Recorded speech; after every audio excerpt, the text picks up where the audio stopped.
Hello, welcome back to my channel. আশা করি সবাই অনেক অনেক ভালো আছেন। আলহামদুলিল্লাহ, আমিও ভালো আছি। আজকে নতুন একটি রেসিপি নিয়ে আসলাম, আর আজকে তৈরি করে দেখাবো ছোট দেশি আলু দিয়ে কবুতরের মাংস। আর এটা কিভাবে রান্না করছি A to Z ডিটেলস সহকারে দেওয়ার চেষ্টা করেছি। আশা করি আপনাদের ভালো লাগবে। আর আজকে রান্নার জন্য প্রথমে আমি এই ধরনের দেশি ছোট আলু সিদ্ধ করে নিয়েছি। এটা খোসা ছাড়িয়ে রেখে দেব। এখন আমি রান্নায় চলে এসেছি। আর রান্নার প্রথমে আমি 1 কাপ তেল ইউজ করছি এখানে, আর পেঁয়াজ কুচি ইউজ করছি হাফ কাপের মতো। আর এখানে হাফ কাপ পেঁয়াজ আমি রান্নার জন্য না, এটা আমি রান্নার বেরেস্তার জন্য এখন ভেজে নিচ্ছি। আর বেরেস্তাটা এরকম ব্রাউন কালার হয়ে আসলে এখন আমি এটা নামিয়ে নিব।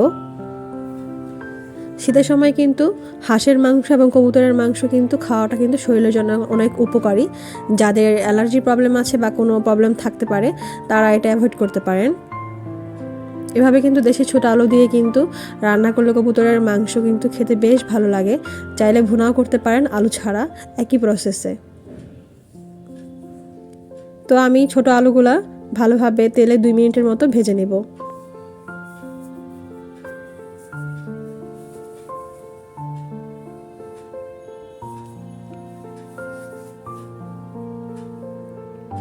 এখন এটা উঠিয়ে রেখে দিব। আর এখন ওই তেলের মধ্যেই আমি এখানে কিছু গরম মশলা ইউজ করছি, তেজপাতা, দারচিনি, লবঙ্গ, গোলমরিচ। এখন এগুলো একটু ভেজে নেব।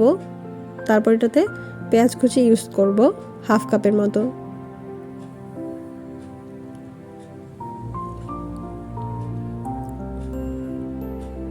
এর মধ্যে বলে রাখা ভালো, যারা ফার্স্ট টাইম আমার চ্যানেলটি ভিজিট করছেন প্লিজ আমার চ্যানেলটি অবশ্যই সাবস্ক্রাইব করে পাশে থাকা বেল আইকনে ক্লিক করে রাখবেন।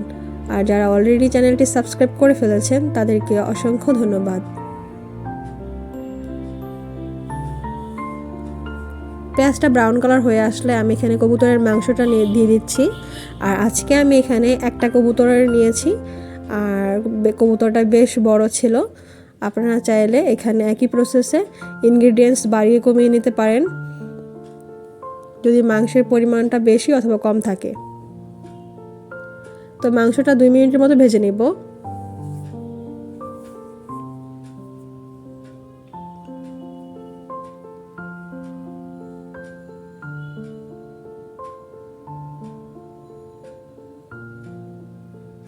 এখানে আমি এখন মরিচের গুঁড়া দিচ্ছি 2 টেবিল চামচের মতো। ঝালটা যার যার পছন্দ অনুযায়ী ইউজ করতে পারেন। আমি একটু স্পাইসি পছন্দ করি, সেজন্য মরিচের পরিমাণটা একটু বেশি নিয়েছি। তারপর দিয়ে দিচ্ছি 1 টেবিল স্পুনের মতো হলুদের গুঁড়া, আর দিয়ে দিচ্ছি ধনে গুঁড়া 1 টেবিল স্পুনের মতো। এখন সব কিছু ভালোভাবে নেড়েচেড়ে কষিয়ে নিব।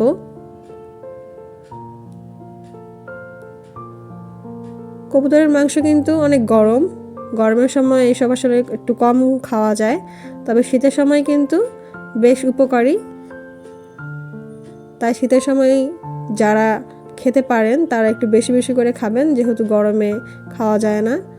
গরমের সময় যদি গরম কিছু খান তাহলে দেখা যায় যে শরীরে প্রবলেম হওয়ার পসিবিলিটি থাকে। আমি এখানে অল্প পানি দিচ্ছি, আবার পানি দিয়ে কষিয়ে নিচ্ছি। আর পানিটা কিন্তু অবশ্যই গরম পানি ইউজ করবেন, ঠান্ডা পানি না।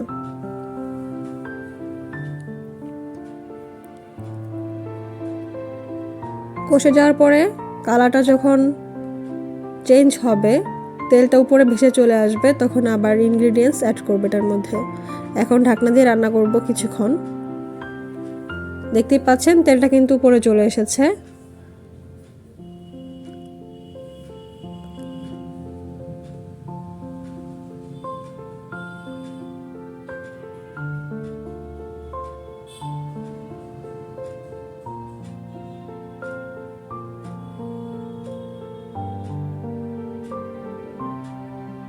এখন এখানে আমি আদা বাটা দিয়ে দিচ্ছি 1 টেবিল স্পুন।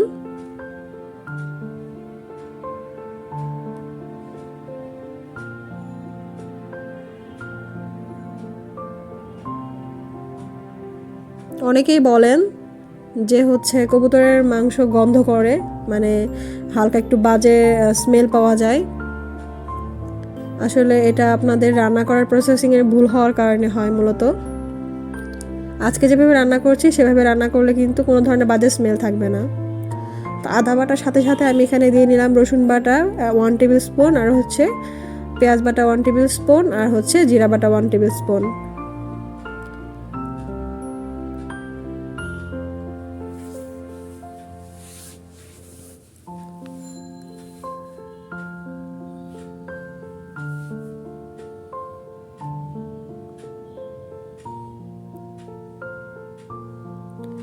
এখন দিয়ে দিচ্ছি 1 টেবিল স্পুনের মতো লবণ।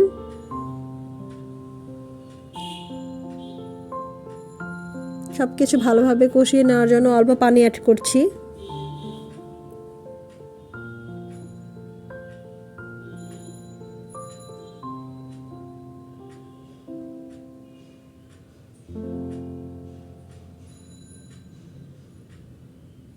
এখন ঢাকনা দিয়ে ঢেকে দিব। মশলাটা কষে যাওয়া পর্যন্ত অপেক্ষা করলাম। এখন আমি এটার সাথে আলু অ্যাড করে দিব, ভেজে রাখা আলুগুলা।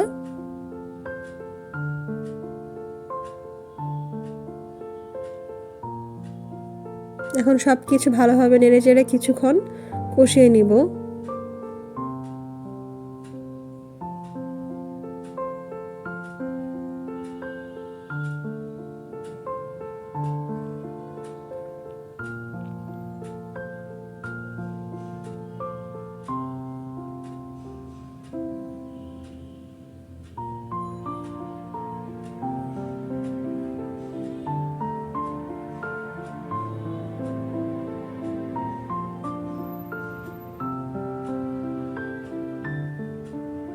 এখন আবার ফাইনালি পানি অ্যাড করছি। এরপরে আর কোনো পানি ইউজ করব না। সব কিছু ভালোভাবে সিদ্ধ হওয়ার জন্য যতটা পানি প্রয়োজন ততটা ইউজ করলাম। আমি এখানে টোটালি 1.5 কাপের মতো পানি ইউজ করেছি। এখন ঢাকনা দিয়ে ঢেকে দেব।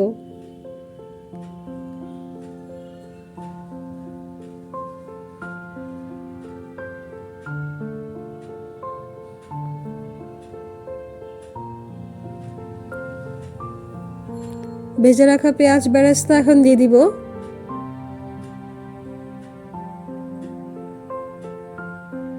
এখানে পেঁয়াজ বেরেস্তার পরিমাণটা হচ্ছে 1/2 কাপ পেঁয়াজ বেরেস্তা।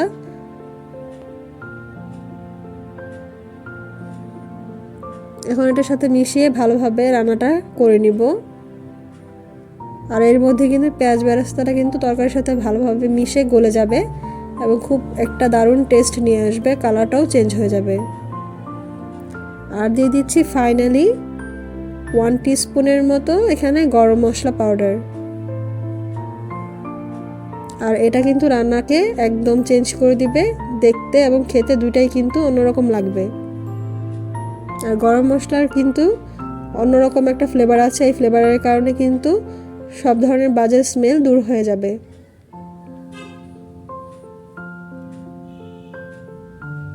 এখন কিছুক্ষণ দমে রেখে দিয়েছি।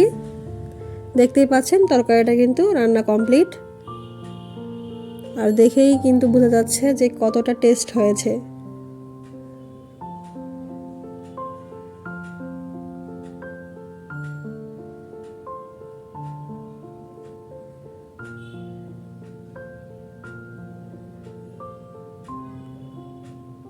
গুরুজনরা সবসময় বলতো যে তরকারির কালার দেখেই বোঝা যায় তরকারিটা কেমন হয়েছে। আজকে ব্যাপারটা কিন্তু সেরকমই, তরকারিটার কালার সব কিছু মিলে কিন্তু বেশ ভালো লেগেছে এবং খেতেও আলহামদুলিল্লাহ অনেক ভালো ছিল। দেখতেই পাচ্ছেন খুব সুন্দর একটা কালার এসেছে, খুবই লোভনীয়। গরম ভাতের সাথে গরম গরম এরকম কবুতরের মাংস কিন্তু খেতে মন্দ লাগে না এরকম শীতের দিনে। আর কবুতরের মাংসের উপকারিতা বেশ উপকারী।